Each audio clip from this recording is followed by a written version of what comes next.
جی السلام علیکم. آج کل 1 سال 23 ستمبر کو بیٹی کو گئے ہوئے 1 سال ہو گیا ہے، اور یہ 1 سال میری زندگی کا سب سے مشکل سال تھا. اس میں یہ ان ایکسپیکٹڈ تھا، یہ ہم امیجن بھی نہیں کر سکتے تھے کہ ہم کبھی اس ٹائم سے گزریں گے. 1 سال پہلے میری بیٹی ٹھیک ٹھاک تھی، اور ہر دوسرے روز تیسرے روز وہ ابوظہبی میں تھی، ہم لوگ کینیڈا میں تھے، تو ہر دوسرے روز ضرور ٹیلی فون پہ بات ہوتی تھی. وہ ہمیشہ وہ 10ویں کے بعد یہاں پر او لیول کرنے کے بعد وہاں چلی گئی، کینیڈا چلی گئی. یہاں پر بھی اس نے اسکول میں ٹاپ کیا تھا او لیول میں، اور پھر وہاں پر اس نے باقی 2 سال ہائی اسکول کے کینیڈا کے اس میں ٹورانٹو میں اس کو she was very bright student, she won the top tuition scholarship.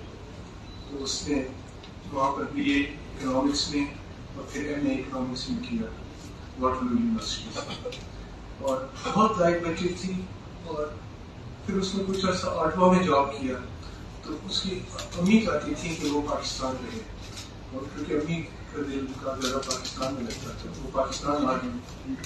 یہاں پر تو USA میں جاب ملا، پہلے UBL میں جاب ملا، پھر UBL کو چھوڑ دیا انہوں نے کہ یہاں پر انٹرسٹ کا کام ہوتا ہے سود کا. میں حیران تھا کہ وہ سود کے خلاف کیوں ہے.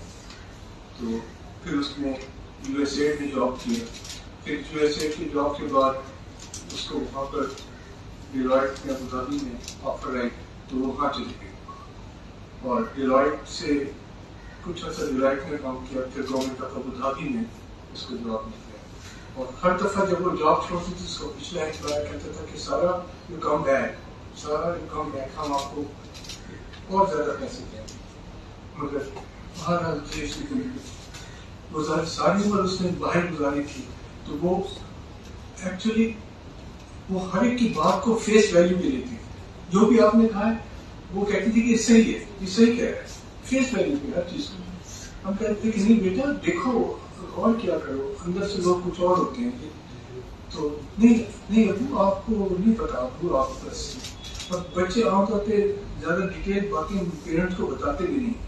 یہ تو ہمیں بعد میں معلوم ہوا اس کی دوستوں سے اور اس کے جاننے والے لوگوں سے کہ اندر کیا ہوتا رہا. اور پھر اس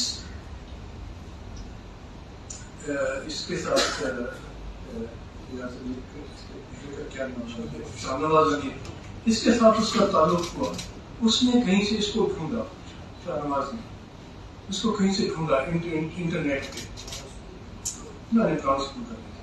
انٹرنیٹ سے کہیں سے ڈھونڈا.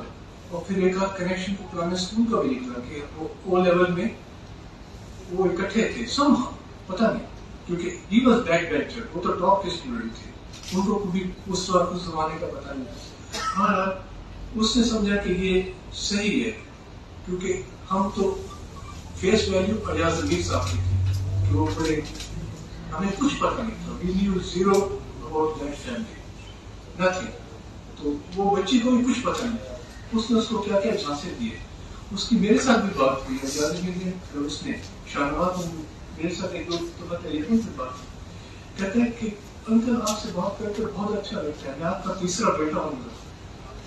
میرے 2 بڑے بیٹے ہیں، سارا سب سے چھوٹی، میں آپ کا تیسرا بیٹا ہوں گا، ہمیں اور کیا چاہیے. میں نے کہا کہ اچھا.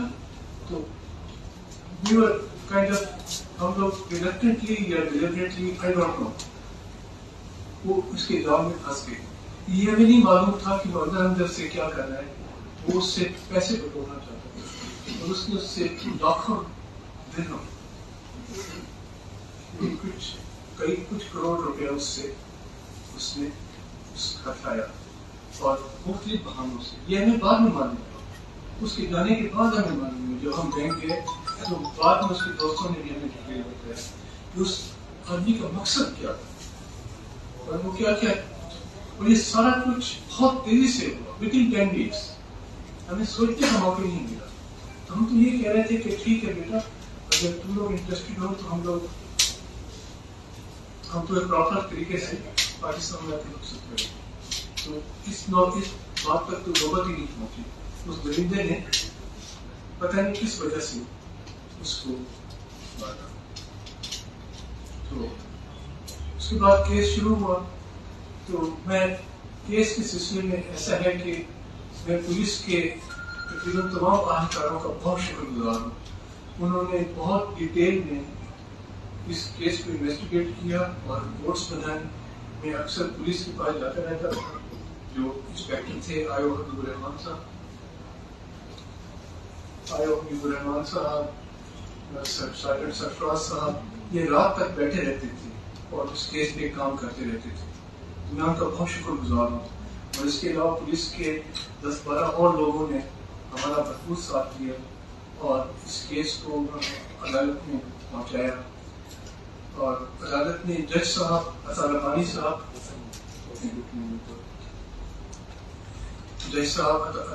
صاحب انہوں نے کیس کو وہی جج صاحب تھے جو مقدم کے جج صاحب تھے.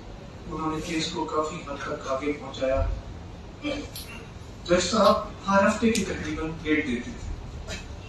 ایک وقت ایسا ہوا کہ ہر وینسڈے کو ہمیں ڈیٹ مل رہی تھی. مگر ہوتا یہ تھا کہ ان کا وکیل جو تھا, اب پتہ نہیں یہ ڈیلیبریٹ ہے یا بائی چانس ہے, کہ ہوتا یہ تھا کہ ان کے وکیل کا وٹنس آتے تھے کورٹ میں 2-2 گھنٹے 3-3 گھنٹے وٹنس بیٹھے رہتے تھے. پولیس کے لوگ تھے زیادہ تر 2-2 3-3 گھنٹے بیٹھے رہتے تھے اور انتظار کرتے تھے کہ اب ان کا وکیل آئے گا تو کیس آگے چلے گا, کیونکہ اس میں اس کے بیان وغیرہ ان کے وکیل کے تھرو, ہم دونوں وکیلوں کا ہونا ضروری ہوتا ہے. تو ان کا وکیل 12 بجے آئے گا, 12:30 آئے گا, 1:45 آئے گا, نہیں 1:30 بج گیا اور نہیں جی آپ وہ نہیں آ سکتے جی. وہ پتا ہے اب یہ معلوم نہیں ہے کہ یہ ڈیلیبریٹ ایکٹ تھا اس کا یا وہ اتنے بزی ہیں کہ اپنے ٹائم کو مینیج نہیں کر سکتے. یہ ہمیں سمجھ میں نہیں آیا. اور اسی وجہ سے ایک دفعہ جج صاحب نے کہا کہ رمضان سے پہلے یہ کیس ختم ہو جانا چاہیے. اس رمضان سے پہلے, یعنی آج سے 4 مہینے پہلے. اور پاسبل بھی تھا کیونکہ وہ ہر ہفتے کی ڈیٹ دے رہے تھے. اور میں تو ایک اور چیز پہ بھی حیران ہوں کہ جج صاحب دونوں وکیلوں سے پوچھتا تھا کہ کس تاریخ کو. He was very interested. وہ کہتے تھے کہ میں آپ کو 2 دن کے بعد کی ڈیٹ دیتا ہوں. جج صاحب واز سو انٹرسٹڈ کہ 2 دن کی بات. کہتے نہیں جی ہم یہ ہیں بزی ہیں وہ بزی ہیں. اور دونوں وکیلوں سے مشورہ ہو رہا ہے اور پھر جب دونوں ایگری کر لیتے تھے تو پھر ڈیٹ ملتی تھی. موسٹلی 1 ہفتے بعد تھی. اور جب ڈیٹ ملتی تھی تو اس میں بھی موسٹ آف دا ڈیٹس جو ڈیفینس اٹارنی تھے وہ غائب ہو جاتے. یعنی کوئی نہ کوئی بہانہ بنا کے 11 بجے آئیں گے, پھر 11 بجے نہیں آئے, 11:30 ہمارے وٹنس بیٹھے رہتے. اس کے اوپر اس طریقے سے وٹنس کے اوپر بہت زیادہ پریشر پڑتا ہے کہ میں کئی لوگوں کو جانتا ہوں. سرجنٹ سرفراز 4 مرتبہ شاید, نواز شریف صاحب ایس آئی 6 مرتبہ کورٹ میں آئے تو بیٹھ کے چلے گئے. محمد رئیس کئی دفعہ کورٹ میں آئے. مسٹر میڈم شکیلہ جنہوں نے ہینڈل کیا تھا وہ بھی 3-4 مرتبہ کورٹ میں آئی. اور کاروائی کتنی ہوتی تھی؟ ½ این آور کی. یعنی وہ 3-4 گھنٹے وٹنس بیٹھے رہتے تھے. اور کاروائی کتنی ہوتی تھی؟ جب دونوں وکیل آتے تھے تو ½ این آور میں کاروائی ہو جاتی تھی. میں ان سب پولیس والوں کا بہت شکر گزار ہوں کہ وہ آتے رہتے تھے. میں ان سے بہت شرمندہ ہوتا تھا کہ وہ آ کے میرے لیے بیٹھے ہوئے اور وہ بیٹھے رہتے کہتے نہیں جی یہ ہماری ڈیوٹی ہے. تو میرا ایک دم سے پولیس کا پرسپشن 100% چینج ہو گیا, جو کہ ہماری سوسائٹی میں عام طور پہ ہے کہ وہ لوگ تو پتہ نہیں کس طرح کے ہوتے ہیں. میں نے ان کو دیکھا تو میں تو حیران ہوں کہ اگر اس طرح کی ریئلی ہماری پولیس ہے تو پھر ہمیں کسی چیز کی فکر نہیں ہونی چاہیے. مگر میں نے جو دیکھا وہ یہ دیکھا کہ زیادہ تر ڈیلے جو ہے وہ وکیلوں کی وجہ سے, کبھی ہمارے وکیل سے بھی ہو جاتی تھی اور زیادہ تر ڈیفینس اٹارنی سے. وہ ڈیلیبریٹلی کرتا تھا یا ڈیلیبریٹلی نہیں, آئی ڈونٹ نو. کیونکہ ڈیلیبریٹ کرنے کا اس کو یہ فائدہ ہے کہ وٹنس جو ہے اگر وہ 3 گھنٹے بیٹھا ہوا ہے تو وہ تھک جائے گا, پریشان ہو جائے گا, وہ غلط اسٹیٹمنٹ بھی دے سکتا ہے, وہ کہے گا کہ جانچ کرو. یہ سب کچھ ہو سکتا ہے. تو میں نے ایک دفعہ اپنے لوگوں سے پوچھا, اپنے وکیلوں سے, کہ کیا کوئی ایسا قانون نہیں ہے کہ جج صاحب فورس کر سکے اس چیز کو کہ آپ نے آنا ہے اس تاریخ کو اور اس وقت پہ آنا ہے. تو انہوں نے ہمیں بتایا کہ لا میں اس طرح کی کوئی پروویژن نہیں ہے کہ جج صاحب کسی وکیل کو فورس کر سکے. اس کا مطلب ہے کہ جو وکیل ہیں وہ دندناتے پھر رہے ہیں, ان کے ہاتھ میں جو مرضی وہ چاہے کر. تو میں حیران ہوں کہ پتہ نہیں یہ صرف ہمارے ملک کا اس طرح کا قانون ہے یا باقی دنیا میں بھی اس طرح کا قانون ہے. وہاں تو ہم نے سنا ہے کہ باہر ملکوں میں سپینا, جج ایک سپینا ایشو کرتا ہے اور ایک ٹائم دیتا ہے, اس ٹائم پہ ہر ایک نے آنا ہوتا ہے, اگر وہ نہیں آئے گا تو وہ کورٹ کی کنٹمپٹ ہو جاتا ہے. اور یہاں جج صاحب بیٹھے ہوئے ہیں, انتظار کر رہے ہیں سرپرائزنگلی. ثاقب صاحب کو معلوم ہے, ثاقب صاحب نے کئی دفعہ بیٹھے, ثاقب صاحب بھی 2-3 گھنٹے ہمارے ساتھ بیٹھے تھے, کبھی آئیں گے ابھی آئیں گے, پھر کہتے تھے کہ آج نہیں آ رہے گی, نیکسٹ ڈیٹ دے دو, پھر نیکسٹ ڈیٹ ہو جاتی ہے. تو ایوری ٹائم جو ہاف این آور کی جو پروسیڈنگز ہے اٹ از دس ویک, اور اگر اس ویک نہیں ہوئی تو وہ ہفتہ 10 دن کے بعد ہوگی. یعنی ہفتہ 10 دن جو ہے وہ بیکار میں آگے چلا گیا. یعنی جو اسینشلی جو کیس ہے وہ تو کچھ گھنٹوں کا تھا, مگر ہوا یہ کہ 1 سال ہو گیا. اب اللہ کا شکر ہے کہ صرف ہمارے ایک وٹنس رہ گئے ہیں, حبیب الرحمان صاحب, انسپیکٹر حبیب الرحمان صاحب. انہوں نے بہت کام کیا ہے, اتنی موٹی فائل بنائی ہے انہوں نے, اور ان کو یہ بھی پتا ہے کہ کس صفحے پہ کیا ہے. میں تو حیران ہوتا ہوں کہ وہ لوگ اتنے تعاون ہے ان کا ہمارے ساتھ, اور میں ان کا بہت شکر گزار ہوں. اور میں آپ کے وساطت سے, میڈیا کی وساطت سے ان لوگوں کا نام دے کے شکریہ ادا کرنا چاہتا ہوں. انسپیکٹر حبیب الرحمان صاحب, انسپیکٹر نواز شریف صاحب. انسپیکٹر نواز شریف صاحب 6 مرتبہ آئے اور ابھی پچھلی پیشی پہ ان کا کام ختم ہوا ہے. اس سے پہلے وہ 5 یا 6 مرتبہ آ چکے ہیں, بیٹھ کے 2-3-4 گھنٹے بیٹھ کے. تو اب پتہ نہیں یہ ہمارے قانون کا اس میں اگر ماڈیفکیشن ہو, کون کرے گا, کیسے ہوگا, تاکہ یہ چیزیں جلدی ہو سکیں. اور بہت سے لوگ, ڈاکٹر بشرا وہ بھی 2-3 مرتبہ آئیں, انہوں نے پوسٹ مارٹم کیا تھا. ڈاکٹر طارق انگش, میں ان کا شکر گزار ہوں. Muhammad Sarfaraz, sergeant Muhammad Sarfaraz, sergeant Javed Akhtar, sergeant محمد جاوید مختار, سرجنٹ محمد اختر, FIA کے ڈائریکٹر, ڈپٹی ڈائریکٹر سلمان ریاض, انہوں نے بہت وائٹل انفارمیشن پرووائڈ کی اس کیس کے سلسلے میں. ایک اور ڈپٹی ڈائریکٹر مسعود علی FIA کے, انہوں نے بہت امپورٹنٹ انفارمیشن دی. میں ان سب لوگوں کا آپ کی وساطت سے شکریہ ادا کرنا چاہتا ہوں. اور جج صاحب عطا رحمانی صاحب کا بھی بہت شکریہ ادا کرنا چاہتا ہوں. آنریبل جج صاحب, انہوں نے بہت سپورٹ کیا.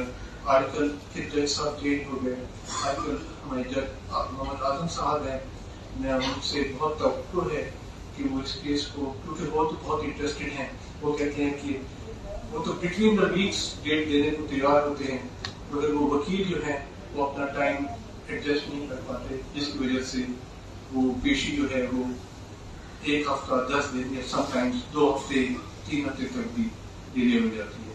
اور 1 سال ہو گیا, تو ہمیں امید تھی کہ یہ 6 مہینے میں کام ہو جائے گا. رجسٹر ہوتا ہے وہ انشورڈ کیسز, تو آپ دیکھیے کیا ہوتا ہے. تو آپ لوگوں سے درخواست ہے کہ اس ایشو کو اگر آپ ہائی لائٹ کیے رکھیں گے تو انشاءاللہ ہمیں انصاف ملنے کی بہت توقع ہوگی. اور اگر یہ کیس آپ لوگوں کے تھرو نہ گیا اور ایسے ڈوب گیا تو پھر آپ کو معلوم ہے کہ یہاں مجرم کو فائدہ ہوتا ہے اور کچھ معلوم نہیں ہوتا.